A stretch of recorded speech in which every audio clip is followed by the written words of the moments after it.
Get ready for a clash of titans. We have Wang Hao with the white pieces taking on the legendary Vasyl Ivanchuk in a high-stakes blitz battle. Wang Hao starts with d4, and we see a classic Queen's Gambit declined setup. Both players develop their pieces logically, building a solid foundation in the center. White puts the first real question to black, developing the bishop to g5 and putting pressure on that f6 knight. But Ivanchuk has a brilliant and creative response, pawn to h6.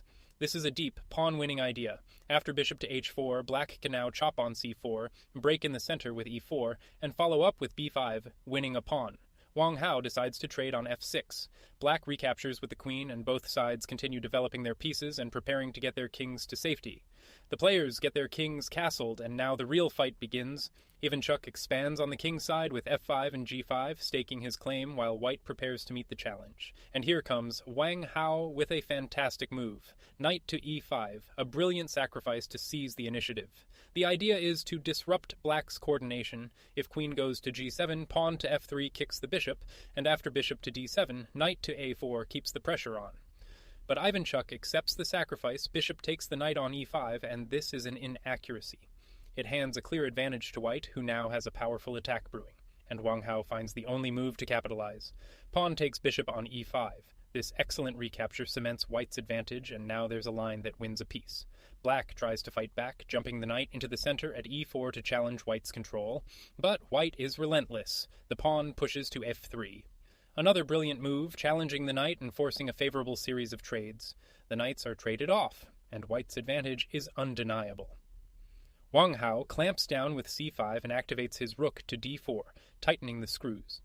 We enter a phase of complex maneuvering.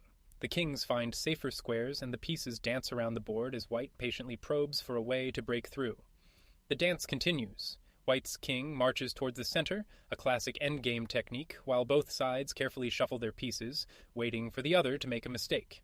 And there's a small slip from Ivanchuk. Queen to f7 is an inaccuracy, missing the chance to create kingside counterplay with his rook. But Wang Hao misses the chance to punish. Pawn to h3 is an inaccuracy, letting black back into the game. The engine wanted to immediately chop on g5 to blow the position open, and Ivanchuk finds the only move to save the game. Bishop to h5 is a fantastic defensive resource. The idea is that now, after rook to f1 and queen to c7, if white takes on g5, black simply recaptures and the position is roughly equal.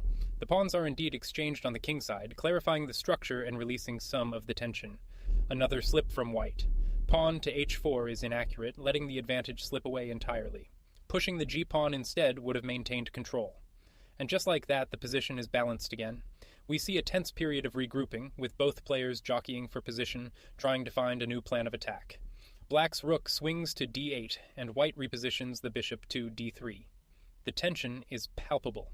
And that's a mistake. Rook to a8 is a serious error that suddenly gives white a winning advantage, thanks to a stunning bishop sacrifice that is now on the board.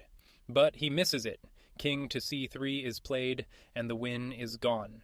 Wang Hao overlooks the brilliant bishop, takes f5, and lets Ivanchuk completely off the hook. Incredibly, black makes another mistake with the same rook, once again presenting white with a winning sacrifice. A better defense was available. The queen could have gone to e7. After king to d2, rook to f8, rook to f1, and bishop to g6. Black would have been holding on. But in the game, Ivanchuk plays rook to a7, and once again, the bishop sacrifice is on the table. And for the second time, he misses it. King to b2 is played, and the winning chance evaporates. The game is back to equal. Unbelievable. A third inaccuracy in a row with the a-rook. Rook to a8 again gives white the chance to play the winning sacrifice.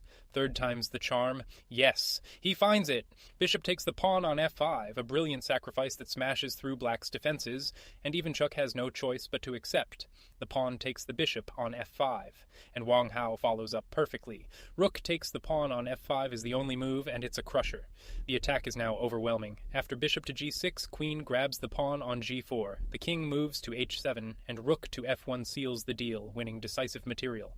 Black's bishop drops back to f7, but this is a mistake that only makes things worse, allowing white to simplify into a 1 position. White grabs the pawn on g4 with check, but this is actually a mistake. It misses a simple tactic starting with rook to f1 that would have won a rook on the spot. Still, white is completely winning. The king steps to h8 on an inaccuracy that just makes white's job a little easier, allowing a key pawn push to further the attack. But again, white misses the best move. Rook to f1 is played, but pushing the e-pawn to e6 would have been crushing. The advantage shrinks, but white is still in control, and that is the final blunder. Bishop to g8 is a passive move that loses on the spot. The only try was to activate the rook. With rook to g8, after queen to d4, rook to g7, pawn to h5, and bishop to e6, black could have kept fighting. But back in the game, the bishop retreats to g8, and now white has a forced win. Another small slip from white. Rook to h5 check isn't the most clinical path. Queen to d4 was the faster win, but white is still completely dominant. Ivanchuk finds the only move to prolong the game, bishop to h7, offering maximum resistance. But the position is hopeless. White can play queen to d4, rook to g8, pawn to e6 with check, and after queen to g7, the attack is decisive. What a swingy game. Rook to f5 is a massive mistake from white, throwing away the win. Pushing the pawn to e6 was the clear path to victory. Now black has real saving chances. Black immediately activates his rook to g8, and white repositions the queen to f4 in this suddenly complicated position. And that is a fantastic defensive find. Rook to g7 is the only move to hold the position together. The point is subtle. After pawn to e6, the queens can be traded on f4, the pawn recaptures, and rook to e7 holds everything. An inaccuracy from white. Pushing the pawn to g4 actually hands the advantage over to black. The correct push was e6, but now black has a chance to win a pawn. But Ivanchuk misses it. The king steps back to g8, an inaccuracy that lets white right back in the game. Queen to e7 was the move to secure a winning edge. The rooks continue to shuffle as both players try to navigate this chaotic and now balanced endgame. White's rook moves to g5, but this is an inaccuracy that allows black to force a trade into a drawn position. A quieter move was needed, for instance, pawn to a3. After queen to e7, pawn to e6, rook to f8, and rook to h6, white would keep some pressure. Instead, after the move played, rook to g5 allows black to simplify and secure equality. The rooks are traded off, the queens are checked, and after a brief shuffle, the position has been simplified significantly. An inaccurate move from black, bishop to e4, misses a chance to win a pawn with queen to e7, and instead hands the advantage right back to white. But the advantage is immediately thrown away. Pawn to g5 is a mistake. Pushing the h-pawn was correct, and now black is the one with the advantage again. Another mistake. Black fails to seize the winning chance, allowing white to regain a decisive advantage. The key was to attack the c5 pawn. The winning line was queen to e7. After pawn to e6, queen takes the pawn on c5. Queen to c7 and queen to c2 check would have won a pawn. But in the game, rook to e7 is played, and the opportunity is gone. White is winning again. White correctly presses the advantage, pushing the h-pawn, and black's rook responds, trying to set up a defense. Pawn to h6 is a slight inaccuracy from white. It keeps the win, but pushing the g-pawn was even stronger. And that move seals black's fate. Queen to f8 is a mistake that allows a decisive breakthrough.